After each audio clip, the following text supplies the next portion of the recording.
My name is Jamie Ulrich, and I have three children, two girls, 12 and 10, and my son is 8. I was able to use some of the tools for all of them, but my big focus was my oldest, my 12-year-old daughter.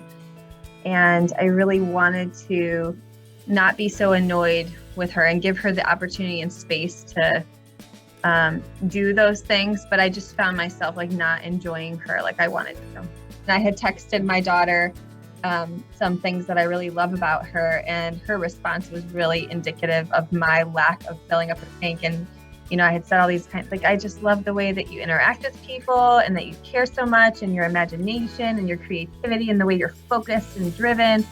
And she texted me back, "What's wrong? What did I do?" Seeing like, okay, she's not just being a jerk. She's actually trying to get something across and explore something and ask questions about it. She's just not doing it in a very polite way. So helping her reframe it into a question instead of a declarative statement that feels like, everybody needs to agree with her.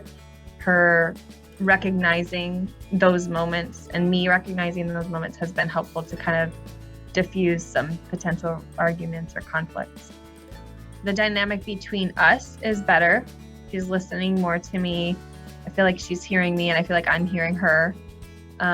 So that makes everything a little bit more peaceful. Parents, we don't know what we're doing a lot of times. Like, we've never done this before. It's the first time we've done this. And for some reason, we think that we don't need guidance with it, or like we should just know.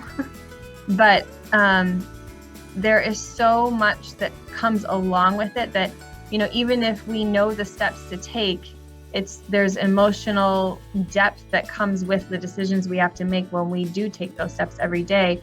And to have someone else come alongside you and give you tools and guidance and practical solutions to something that feels so big, and then watch it actually work, is so powerful. I want to be prepared. I'm always like looking for what's coming next, because I don't like learning from everything by myself. I want to learn from other people's mistakes, and this is a good way to do that too.